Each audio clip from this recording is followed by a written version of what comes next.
나는 왜 변화되지 않는가? 우리는 왜 변화되지 않는가? 라는 제목으로 하나님 말씀 전하면서 진짜 우리가 변화될 수 있다라는 믿음의 확신과 담대함이 우리 속에 넘치길 축복합니다. 어느 장로님의 간증입니다. 이 장로님은 팥을 넣은 찐빵이라 그러죠. 호빵이라 그러나요? 이걸 너무 좋아하신답니다. 그래서 아내가 그걸 알고 때가 되면 종종 이제 남편인 장로님을 위해서 이제 찐빵, 팥빵을 만들어서 이렇게 주면 장로님이 너무 즐겁게 그걸 잘 드셨다고 해요. 그래서 보니까 아내가 옆에서 하는 거 보니까 밀가루에다가 설탕도 넣고 물도 넣고 이제 빵을 만드는 이스트라 그러죠. 누룩, 효모 같은 걸 넣고 이렇게 반죽을 해서 30분쯤 숙성시키면 밀가루가 이렇게 쑥 부풀어 오르면 그걸 떼가지고 이제 그 팥을 넣고 이제 빵을 찌면 그렇게 맛있는 찐빵이 돼서 장로님이 맛있게 잘 드셨다고 합니다. 근데 한 번은 장로님이 곰곰이 생각해 보니까 내가 결혼해서 이제 수십 년 동안 아내가 나한테 찐빵을 이렇게 해줬는데 맛있게 먹었는데 나도 아내한테 뭘 해줄까라고 생각하다가 나도 찐빵을 한번 해줘야 되겠다. 그래가지고 이제 아내가 잠깐 외출했을 때 평소 때 아내가 한 게 있잖아요. 밀가루를 이제 통에 붓고 물을 붓고 또 이렇게 이제 간을 하려고 설탕을 좀 붓고 이렇게 반죽을 잘 해가지고 이제 아내가 한 것처럼 통에 담아가지고 이렇게 한쪽에 놔뒀는데 한 30-40분 지나서 보니까 밀가루가 전혀 부풀지 않은 거예요. 그래서 이상하다. 내가 반죽을 좀 덜했나. 그래서 다시 꺼내서 반죽을 또 열심히 한 다음에 다시 한 30-40분쯤 놔뒀는데 밀가루가 부풀지 않는 거예요. 반죽이. 그리고 이제 아내가 외출해서 돌아와서 아내한테 물어봤답니다. 내가 당신애가 한 거하고 똑같이 했는데 반죽이 부풀지 않는다라고 물어봤더니 아내가 말하기를 이건 당신이 똑같이 한 것 같지만 이 이스트, 이 효모를 넣지 않은 거다. 그래서 부풀지 않았다라고 해서 효모를 다시 좀 넣고 다시 반죽을 해서 했더니 진짜 부풀어 올랐다는 거죠. 이제 밀가루가 아무리 반죽을 해도 누룩 없이 스스로 부풀게 할 수 없는 것처럼 우리 인생이 우리가 알아야 될 것은 우리의 삶은 내가 내 힘으로 변화시키려고 노력한다고 되는 것이 아니라는 것을 우리가 알아야 됩니다. 우리가 노력하며 살기 때문에 더 불행해지는 경우가 많습니다. 행복이 내가 노력하려고 행복한다고 해서 그 행복이 쉽게 찾아오는 것이 아니고요. 우리 사람이 성격 같은 게 있잖아요. 다 사람이 성격이 있거든요. 그러면 그 성격 때문에 어떤 사람 성격이 참 좋아요. 그래서 그 사람이 가는 곳에 분쟁도 없어지면서 행복하게 하는 사람이 있는가 하면 근데 사실 대부분은 다 성격이 부족함이 있기 때문에 나의 성격 때문에 상대방이 힘들어하고 가정이 아파하는 경우가 많거든요. 그래서 우리가 기도한단 말입니다. 하나님 내 성격이 이래서 나를 좀 변화시켜 주십시오라고 울면서 기도하지만 하나님의 은혜가 임하면 그게 좀 눌리는데 그렇지 않으면 또 옛 성격 나와가지고 또 불행하고 또 힘들 때가 정말 많습니다. 그래서 성경은 이렇게 말하고 있습니다. 예레미야 13장 23절 말씀에 보니까 이런 말씀이 있습니다. 굿스인이 그의 피부를 표범이 그의 반점을 변하게 할 수 있느냐? 할 수 있을진데 악에 익숙한 너희도 선을 행할 수 있으리라. 이 말씀은 반어법입니다. 굿스인은 흑인을 말하는 거거든요. 이 흑인이 비누로 깨끗이 씻는다고 해서 그 검은 피부가 하얗게 피부색을 바꿀 수 있느냐? 없다는 거죠. 표범은 반죽이 있잖아요. 이 표범이 비누로 이 반점을 깨끗하게 씻는다고 해서 표범의 반점이 없어지냐? 그것이 아니라는 거죠. 이 반어법입니다. 마찬가지로 악에 익숙한 너희도 죄가 가득한 너희도 너희 자신을 변화시키려고 아무리 노력해봐라. 변화되지 않는다. 그 노력은 헛것으로 끝날 수밖에 없다라고 성경이 그렇게 말을 하고 있습니다.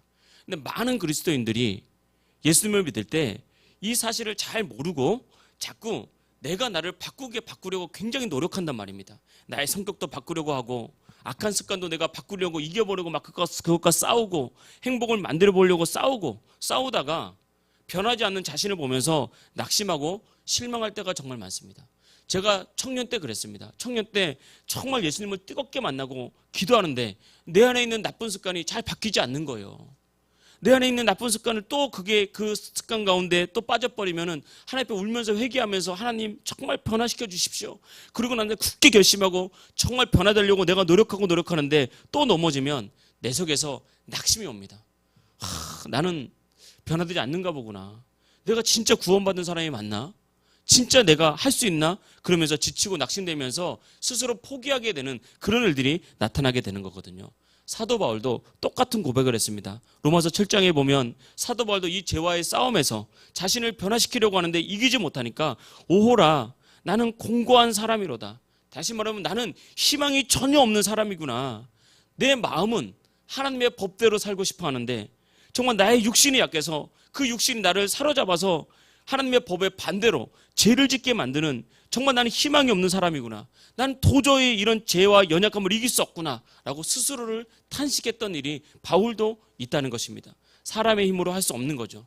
우리가 꼭 기억해야 될 것은, 우리가 알아야 될 것은, 우리는 밀가루와 같아서 우리의 힘으로 우리 자신을 변화시킬 수 없다는 것을 알고, 누룩이신, 영적인 누룩 대신 나를 변화시킬 수 있는 예수님을 우리 마음 중심에 자꾸 모시는 것이 필요하다는 것입니다.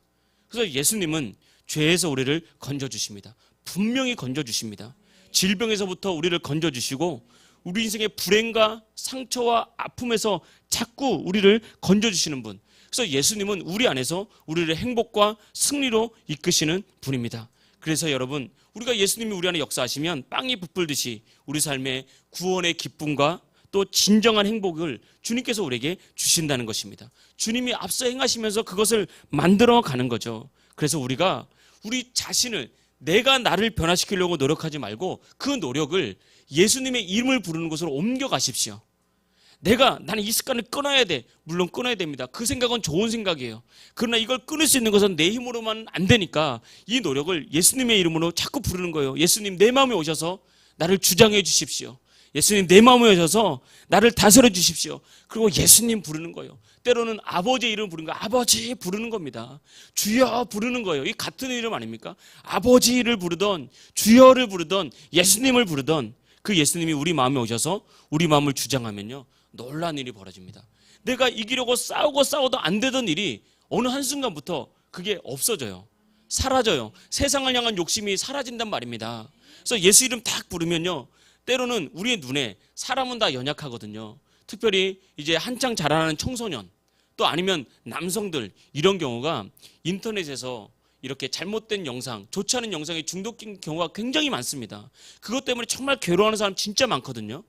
그때 그 욕망을 내가 다스릴 수 있는지 아십니까? 안 됩니다. 내가 다스리려고 나를 노력하면 노력할수록 마치 용수철과 같아서 용수철 꽉 누르고 있는 것 같아요. 그래서 은혜가 있으면 이 용수철을 꽉 누르고 있는데 은혜가 떨어지면 어떻게 됩니까? 이게 팍 튀어오르면서 내가 참았던 만큼 더 폭발해버려요.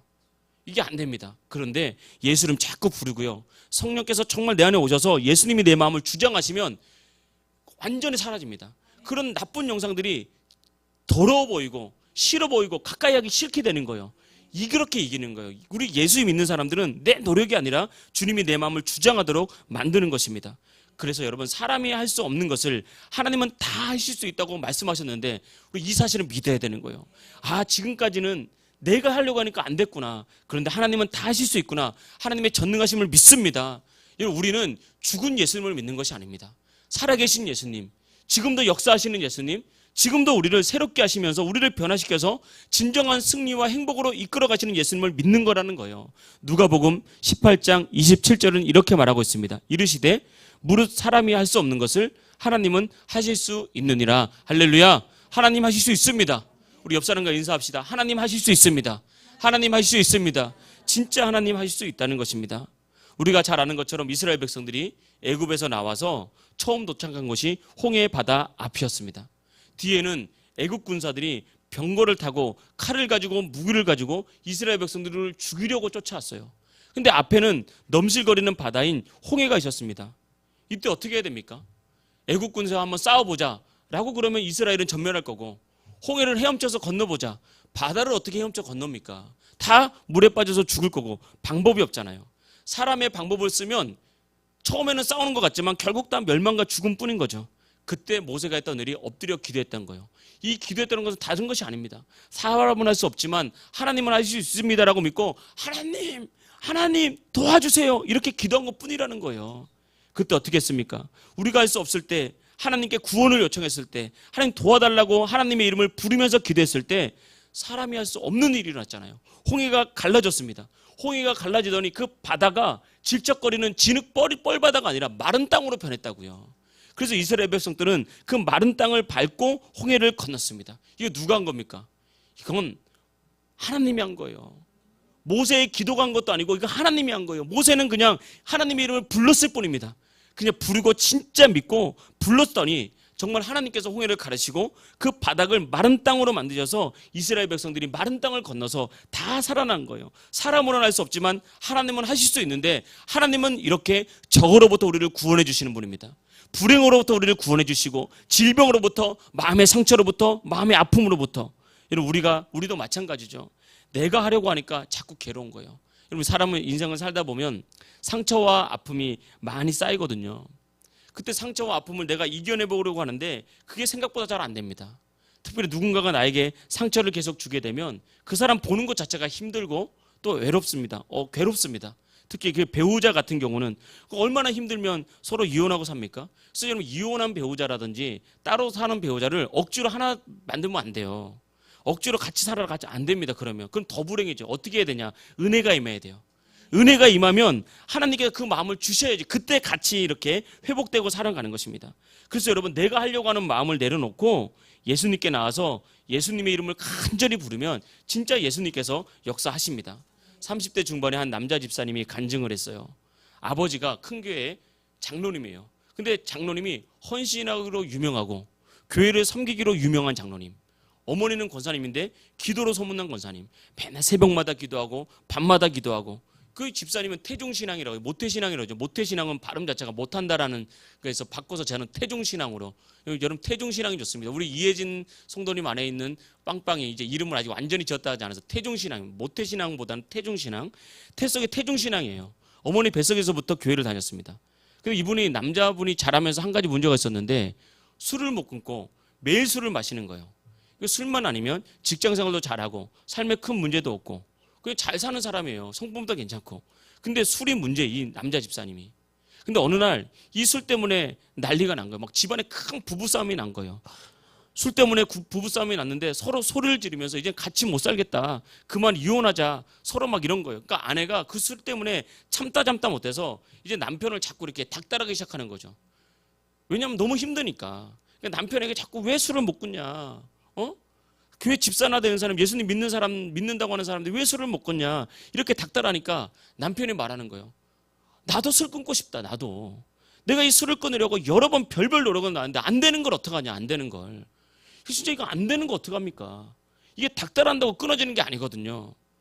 얼마나 그러면 그런 말 있잖아요. 좀 끔찍한 말이지만 도박하는 사람들이 도박해서 전 재산 잃고 도박 안 하려고 오른손 자르면 나중에 왼손 갖고 도박한다면서요. 그 손도 자르면 나중에 발가락으로 도박한다면서요. 이 사람의 힘으로 되는 게 아니거든요, 이게. 그래서 이거는 옆에 사는 아내도 괴롭지만 본인도 괴로운 거예요. 이런 나쁜 습관과 악한 습관이나 이런 것들은. 이렇게 큰 사단이 나가지고 이거 목사님께 이 소식까지 들어간 거예요. 이 집사님 가정집이 이렇더라. 그러니까 목사님은 보기에 정말 장로님은 훌륭하시고 어머니 권사님은 기도하는 권사님인데 뭐 마음이 얼마나 아프겠어요. 그래서 그 집사님과 만나서 얘기를 했어요.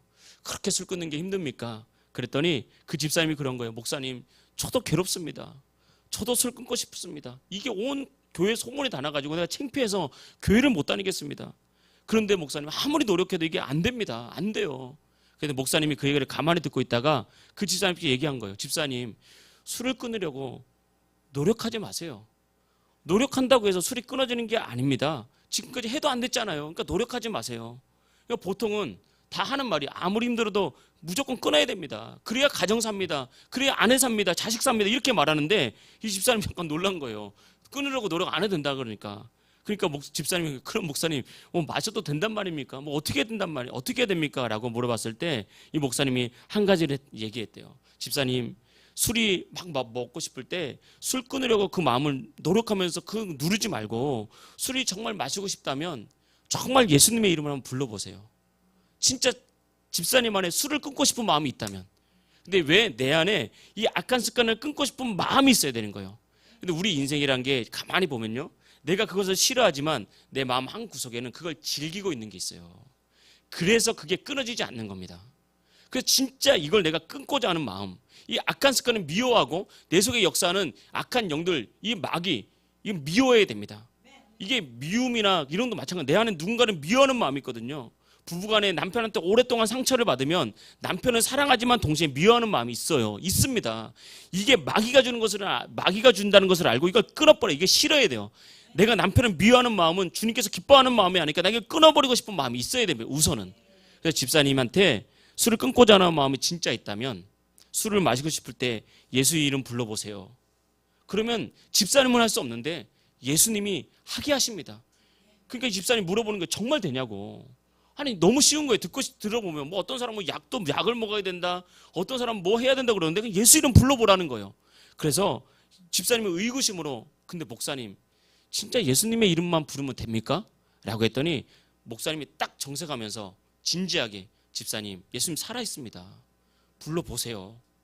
그래서 이 집사님이 딱 그 말을 듣고 내가 해보려는 노력은 포기하고 이제 술이 생각나면 예수님의 이름을 부르기 시작했어요. 예수님 도와주세요. 이 술 때문에 나도 괴롭고 가정도 괴롭고 내가 지금까지 노력했는데 안 되니까 예수님 도와주세요. 도와주세요. 간절히 부르기만 했대요 그냥. 근데 한 달쯤 지나서 이 집사님이 목사님 찾아왔어요. 목사님 신기한 게 술 생각이 안 납니다. 이 술은 이렇게 끊는 거예요. 담배도 이렇게 끊는 겁니다. 중독적인 건 다 이렇게 끊는 거예요. 절제 안 되는 것들 이렇게 끊는 거예요. 사람이 절제 안 되는 것들이 많거든요.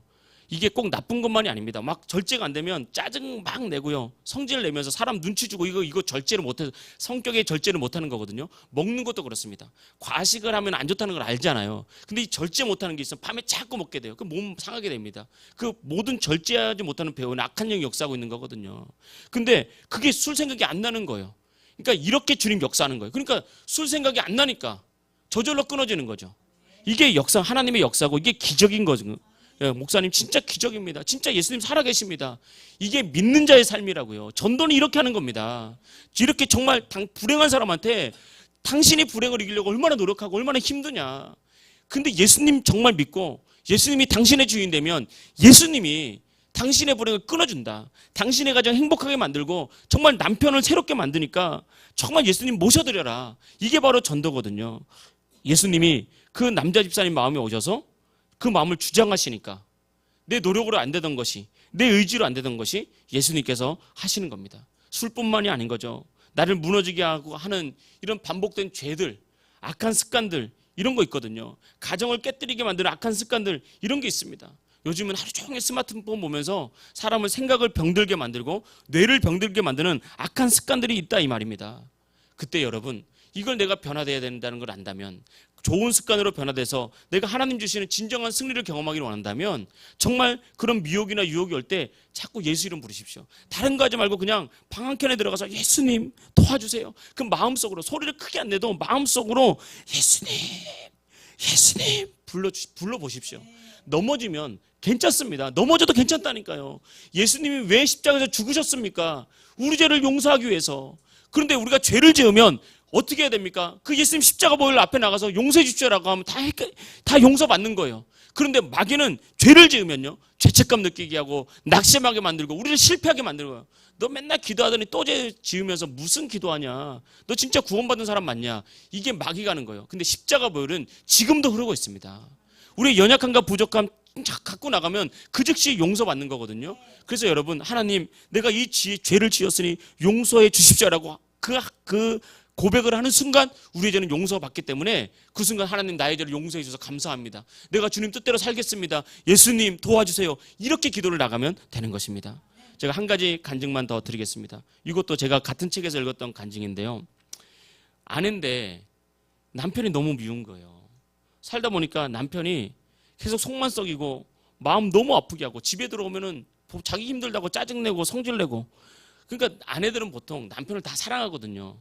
아내들은 남편이 어지간히 못났어도요 남편을 보호하고 모성애가 있기 때문에 우리 남편을 살리고 싶고 내가 더 손해를 봐도 남편을 세워주고 싶은 마음이 다 있습니다. 여성들한테는. 그 여자는 남자를 이렇게 사랑해서 그런 마음이 있는데 그냥 맨날 속썩이고 마음 아프게 하고 따지고 들고 화내고 성질내고 짜증내고 점점 그러다 보니까 이 아내 마음이 병이 든 거예요. 같이 살기 싫은 거죠. 누가 같이 살고 싶겠습니까? 이러면. 그래서 계속 이렇게 살아가는데 문제가 어디서 생겼냐면 자꾸 짜증내고 성질내다 보니까 자식들이 어려서 부터 눈치를 보는 거예요. 아빠 눈치를. 사람 다 잘못할 수 있잖아요. 이게 눈치를 자꾸 보게 되면요. 이걸 잘 해결하지 못하면은 이게 아이들 마음에 분노심이 생기고 아이들 마음에 병이 들기 시작하거든요. 이게 다 마귀가 하는 짓인데. 근데 이제 그거는 둘째치고 이제 이 아내가 교회 다니는 집사님인데 남편이 너무 미운 거예요. 너무 뭐 밉고 집에 들어가기 싫고 남편만 보면 짜증이 나고 성질이 나고.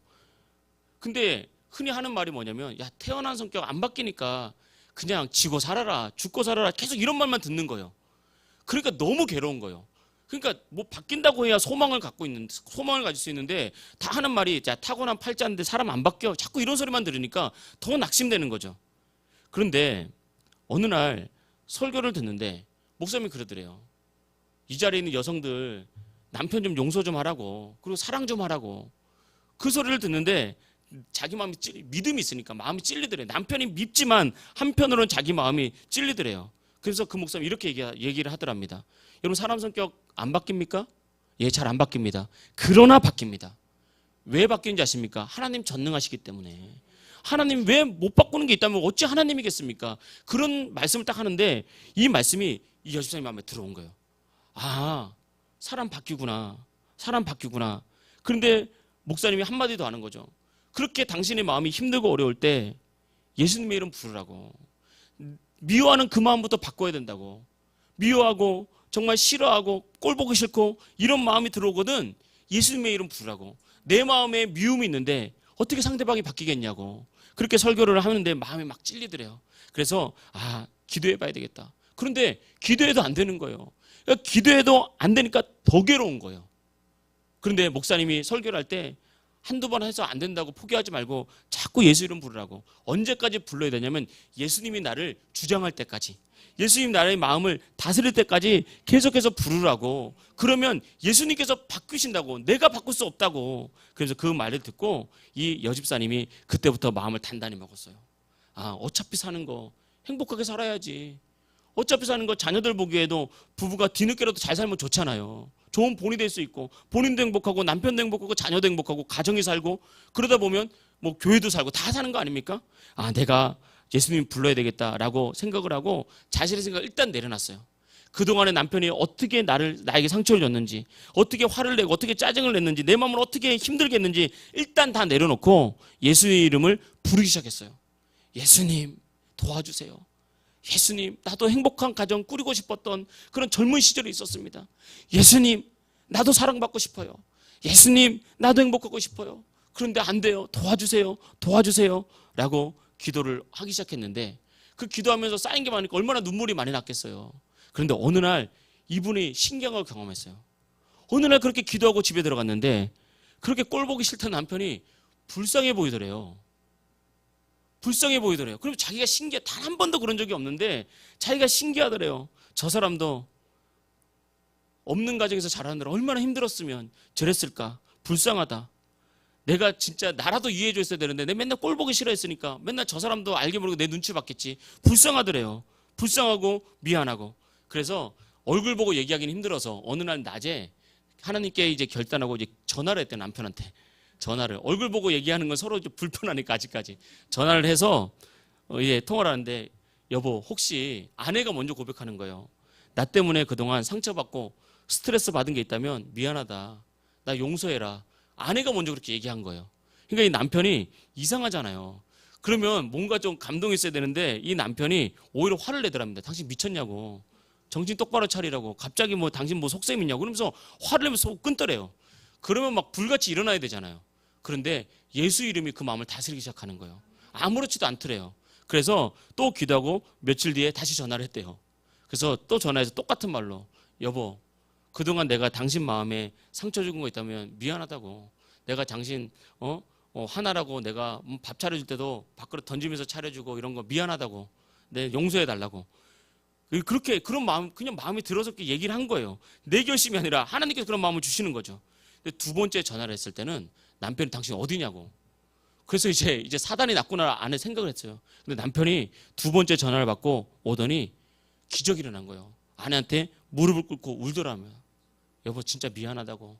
나도 사과하고 싶었는데 이 자존심이 내가 어색해. 누구한테 이렇게 사과해 본 적도 없고 당신한테 사과한다는 게 너무 어색해서 내가 사과를 못했다고. 미안하다고. 그러면서 가정이 회복되기 시작한 거예요. 예수 이름 부르니까. 여보 정말 내가 미안했다고. 그러니까 예수 이름 안에 치유가 있다니까요. 그 아내가 사실은 이게 말이 이래서 그렇지 받은 상처와 아픔은요 형언할 수 없습니다. 그 자녀들이 받은 상처와 아픔은 자꾸 눈치 보면요, 그게 잘할 수 있는 것도 못해요. 그때부터는 눈치를 사람 누구나, 저도 그렇습니다. 여러분들이 저한테 목사님 설교 그거밖에 못해요, 좀 더 은혜 주세요, 그러면요 잘하던 설교도 못하게 된다니까요. 오늘 설교 축소 때, 와, 목사님 오늘 진짜 은혜 받았습니다, 목사님 힘내십시오, 할렐루야. 사람이 다 그래요. 사람이 다, 회사 일도 그렇잖아요. 직장 상사가 좀 부족해도 믿어주고 도와주고 할 수 있다고 격려해주면 자신의 실력이 늘어가지만, 잘하던 사람도요 그거밖에 못해 그러면요 자꾸 눈치 주면, 화내면 할 수 있는 것도 못하거든요. 시간이 지나면 마음에 병이 생겨요. 안에 분노가 생깁니다. 뛰쳐나가고 싶고, 나중에 어려서 힘이 없을 때는 그게 눌려있다가 힘이 생기잖아요. 그럼 큰 사단이 일어납니다. 악한 말이 그렇게 돼요. 그래서 여러분, 힘이 있을 때 깨져야 됩니다. 우리 남성들이 힘이 있을 때 깨져야 돼요. 내가 정말 돈 잘 벌고 힘이 있어서 가정에서 큰 소리 치고 있을 때 그때 깨져야 됩니다. 그럼 나중에 진짜 존경받습니다. 진짜 존경받고 정말 아버지다운 아버지 되는 거거든요. 그러면서 진짜 이 여성도, 여자 집사님도 하루하루 기쁘고 행복한 삶이 되면서 하는 말이, 나는 죽은 예수님을 믿은 게 아니라 살아있는 예수님 믿었는데 지금까지 죽은 예수님 믿었다고. 내가 예수님 살아있으면 몰랐다고. 그냥 예수님께 그냥 글자로만 알았다고. 여러분, 우리도 마찬가지 아니겠습니까? 우리가 믿는 예수님 살아있습니다. 우리가 예수님의 이름 부르면요 정말 예수님 우리를 새롭게 하십니다. 내가 변화될 것이 무엇인지 알고, 내 죄가 무엇인지 알고, 내 안에 들어온 악한 습관이 무엇인지 알아서 나는 이걸 반드시 내가 끊어버린다, 이겨낸다 라고 그 죄를 미워하고 그 죄의 배후에서 역사하는 악한 영들을 미워하면서 예수의 이름 부르면요 진짜 예수님이 우리를 변화시켜 주시는 것입니다. 그런데 우리가 기억해야 될 것은, 예수 이름을 부른다는 것이 단지 말로만 예수님하고 부르는 게 아니라는 거예요. 그 예수님의 이름 안에 믿음이 있어야 됩니다. 예수님만이 나를 변화시킬 수 있습니다. 이 믿음으로 예수님하고 부르는 거예요. 예수님이 내 인생의 주인으로 예수님을 내 인생의 주인으로 모십니다. 예수님, 그리고 부르는 거예요. 그때 부르면 예수님이 우리 안에서 역사합니다. 오늘 제목은 나는 왜 변하지 않는가? 예수님 믿는데, 교회 다니는데, 또 예배 드리는데, 그것은 예수님이 내 인생의 주인이 되지 않아서 그렇습니다. 예수를 믿고 있지만, 예배를 드리지만, 내가 구원은 받았다고 하지만 내 인생의 운전대를 내가 붙잡고 있는 거예요. 내가 붙잡고 내가 가고 싶은 대로, 내가 하고 싶은 대로 내 인생은 내가 운전해서 가는 거예요. 그러니까 변화되지 않는 겁니다. 이걸 내려놔야 돼요. 내 인생의 운전대에서 내가 손을 떼고 예수님이 내 인생의 운전대 딱 잡아야 되는 거예요. 그게 예수님의 이름 부르는 겁니다. 예수님, 내 인생의 운전대를 잡아주세요. 나를 다스려주세요. 나를 주장해주세요. 그때부터 예수님이 내 운전대를 딱 잡고요, 나를 운전해 가면요 기적이 나타납니다. 그때는 내가 안 되던 것이 저절로 되기 시작해요. 물론 때론 넘어지고 때론 쓰러집니다. 그럼에도 불구하고 예수님의 이름을 부르면요 주님께서 앞서 행하신다는 거예요. 아까 초반에 바울조차도 이런 고통 가운데 오라 나는 희망이 없는 사람이로다, 이 죄악의 몸에서 누가 나를 건져내랴 탄식하지 않았습니까? 근데 이후에 갈라디아서 2장 20절에 보면 이렇게 고백했습니다. 내가 그리스도와 함께 십자가에 못 박혔나니 그런즉 이제는 내가 사는 것이 아니요 오직 내 안에 그리스도께서 사시는 것이라. 이제 내가 육체 가운데 사는 것은 나를 사랑하사 나를 위하여 자기 자신을 버리신 하나님의 아들을 믿는 믿음 안에서 사는 것이라. 내가 죽었다는 게 뭡니까? 이제는 내 인생의 운전대를 내려놨다는 거예요. 예수님이 사신다는 것은 이제 그 운전대를 예수님이 잡았다는 거예요. 그래서 예수님이 운전대를 잡고 나를 이끌어가는 거예요. 그래서 여러분, 내가 진짜 믿음 안에서 나의 삶도 변화되고 우리의 가정도 변화되고 어떤 내가 끊고 싶어하는 죄나 나쁜 습관이나 이런 것도 끊어버리고 진짜 행복과 승리 가운데 들어가기 위해서는 내가 해보겠다는 나의 생각, 운전대를 꽉 붙잡고, 누가 뭐래도 내 운전대 내가 잡고, 내가 내 인생 주인이야, 내가 이끌어갈 거야, 이 운전대, 요걸 내려놔야 돼요. 이건 내려놔야 내가, 하나님이 내 운전대를 잡고 나를 이끌어가는 것입니다. 저도 마찬가지고 여러분도 마찬가지고 이 살아계신 예수님을 진짜 만나길 축복합니다. 그래서 여러분 삶에 간증이 있기를 진심으로 축복합니다. 그래서 우리가 이 믿음으로 예수님 이름 부를 때 예수님께서 우리 생각을 지켜주시고 내가 할 수 없는 일들을 행하시면서 죄로부터 우리를 건져내 주시고 삶의 아픔과 저주와 불행으로부터 우리를 건져주셔서 참된 승리를 주실 믿습니다. 이런 은혜가 저와 여러분과 함께 있기를 주의 이름으로 축복합니다. 할렐루야.